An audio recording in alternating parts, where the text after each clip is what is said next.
16 hot dogs, 16 days, and 16 stories. This is 16 for 16. I'm Mary Bowers, a Korean-American adoptee and competitive eater. I'm about to step on to the biggest stage in all of world sports, the Nathan's Famous Hot Dog Eating Contest at Coney Island, New York. And this time, I'm bringing some of my friends along the way to share their stories.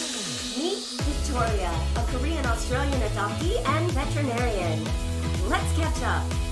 Today, we're talking all about talking and the language behind adoption.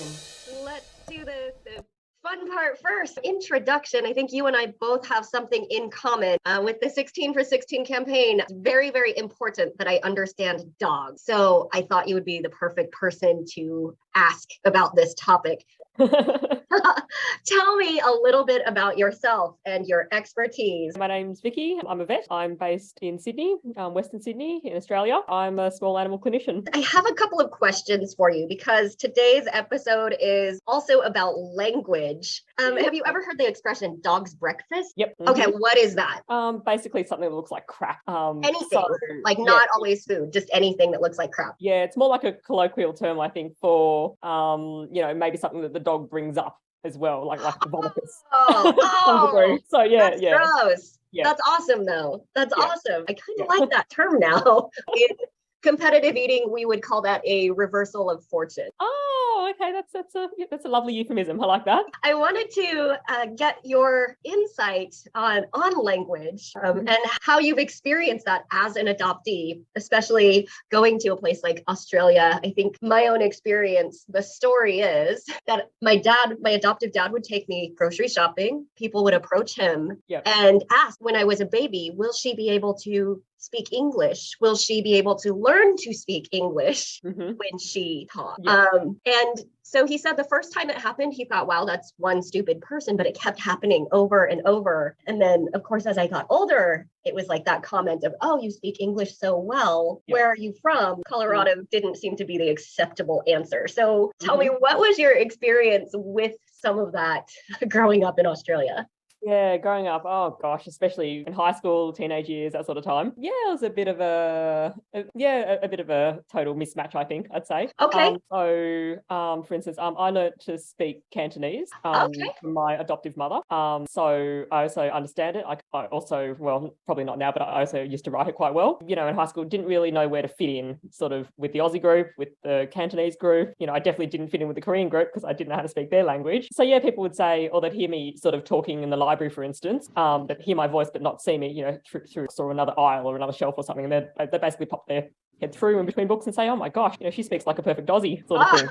Or if they heard me speaking Cantonese, no, that's not quite right, she has a weird accent. So it was never, I never fitted in, basically.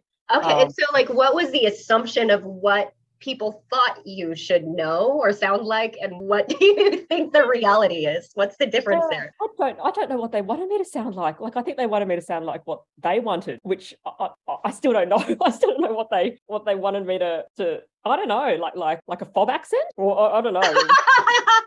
Sorry, but yeah, I just didn't fit that. So yeah. Have you ever put on the whole fob accent just to screw with people's heads? Or I wish. I can't do it. I actually can't do it. Yeah, I'm really bad at accents and things like that. I'm not even going to try. No. Okay. How did that affect your sense of self, or how you felt about your place in the world? Was it something that you thought about often, or was it something that pretty much only occurred for a short duration of time? Is it something that still affects you today? Yeah, it sort of affected my viewpoint back then quite markedly, I guess, being young and impressionable, and everyone goes through a phase. Even without all the adoptee stuff, it's still quite a challenging phase in your life. So I sort of came to the realization that I was me, and, basically the world just had to deal with it, probably in uni, actually. Okay. When I actually made some people would ask me where you're from, and I would introduce myself, and then I actually felt comfortable doing so.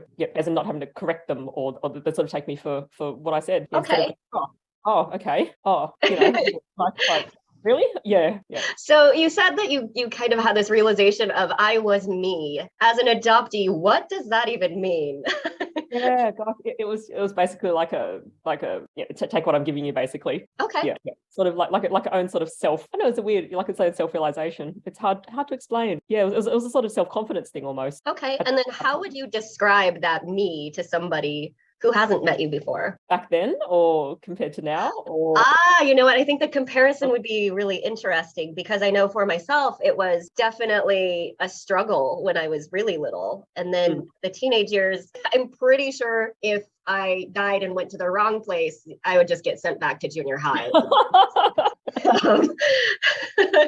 What is the comparison? What is the difference between then and now? Now, I think, I mean, even without me delving into my own past history and all that sort of stuff with Easton, I think it's a maturation thing, sort of feeling comfortable in your own skin.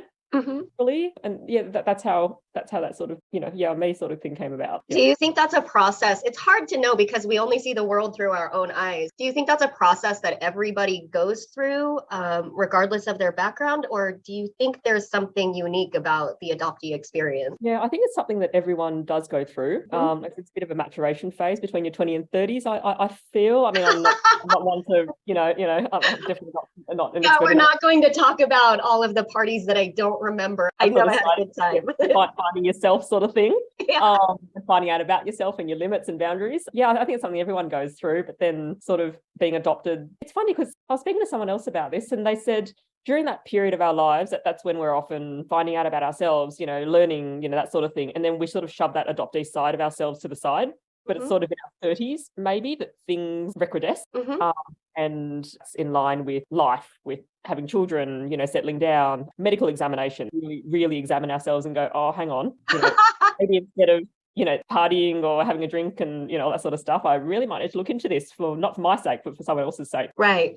Okay. And you mentioned that you have a daughter. How do you think that lack of transparency in the information has affected your family and by extension, just the future generations of your family? Yeah, I think it's quite a profound impact. As in, she was the reason that I went searching for all this sort of stuff in the first place. Because I had enough of midwives and things poking my belly and asking me the same set of questions and I give them the same set of I don't know answers, about previous medical history and past this and family trees and oh gosh, it just drove me nuts. The family tree.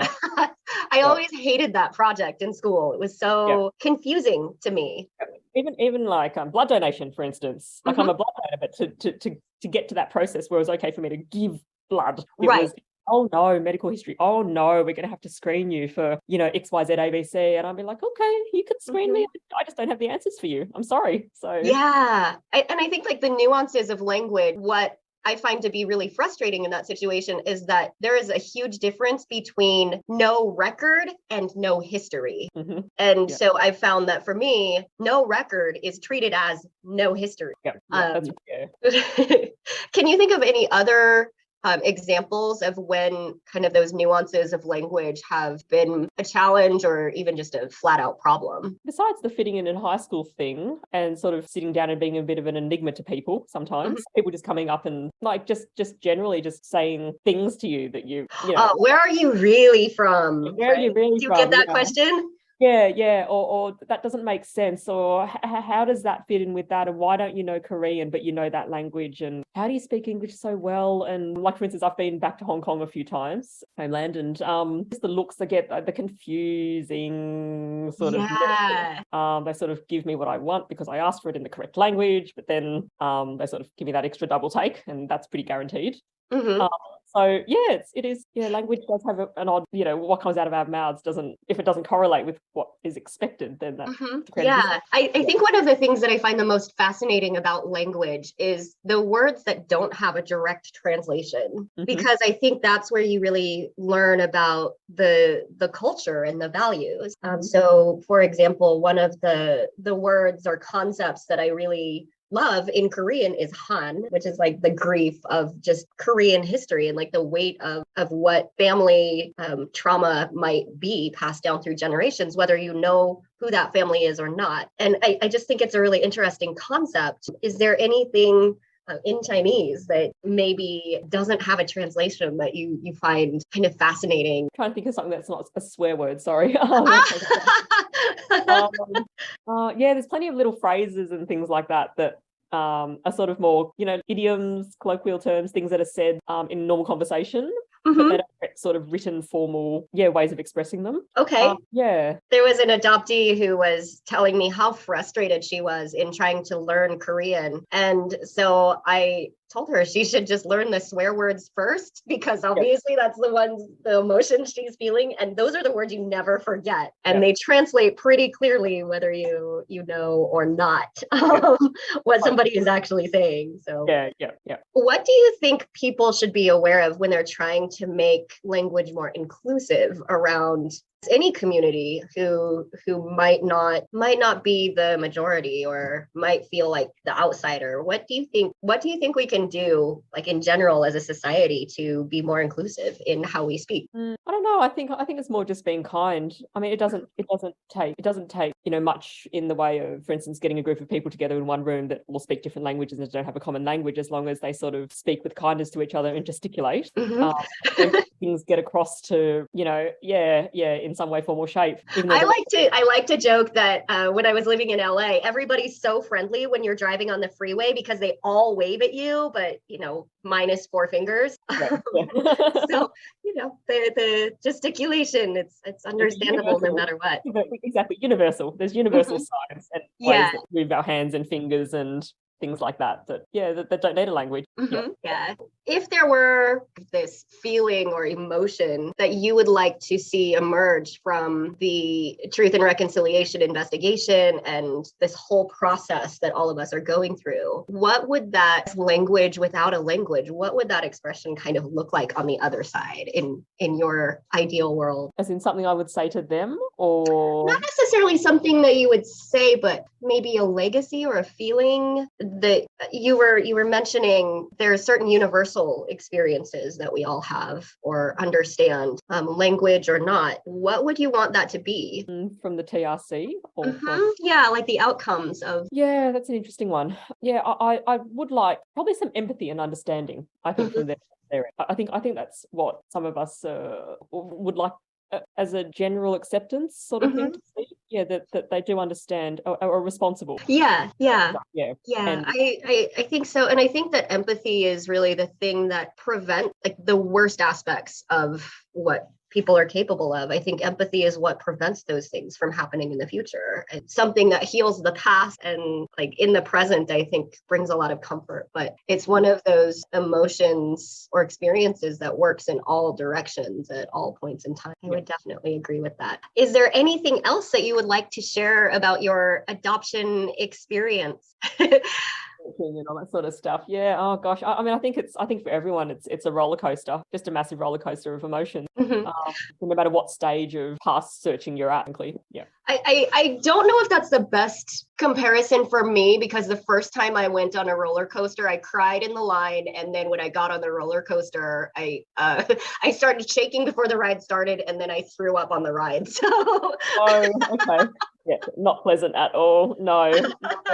And I guess synonymous with that, I think just reading and conversing with some adoptees, I agree, some of them have had really awful, very traumatic experiences that they want to get off, but don't know how sometimes, and they're stuck on it. And I think the difficult thing is that sometimes it feels so heavy. I find that I don't feel like I can talk because I don't want to ruin somebody else's life. It feels so disruptive to even talk about, because I know it just it's like a balloon, all the air comes out. I think it's important though to meet people where they're at in their capacity to listen, because speaking and communicating is more than just what we say. It's also how we hear, and recognizing that so many people aren't able to hear the serious, heavy trauma. It's like, how do you bridge that gap? And all of the steps in between. I don't think I have any answers to that, but that's kind of the ongoing question that I struggle with a lot. I guess I feel myself automatically wanting to fix the heavy part of even our conversation, even though I know we understand each other. Going back to our dogs discussion, what do you know about the hot dog eating contest on the 4th of July? I know that you're very good at it. Yep. And I know that you are aiming to eat, is it 16 hot dogs in? Yes, because we have 16 adoptees in our case. Yeah, in So minutes, is that correct? 10 minutes, 10 minutes. Yes. Yes. Yeah, it's something, I don't know if it's something you train for. Oh yeah. And it's not necessarily the most fun process. Speaking of roller coasters, there's kind of an arc to how the contest itself goes. In the first couple of minutes, it's fun, it's exciting. It's about minute 3, I'm starting to think I made a bad choice. Yep. Minute 5, I just regret being born at all.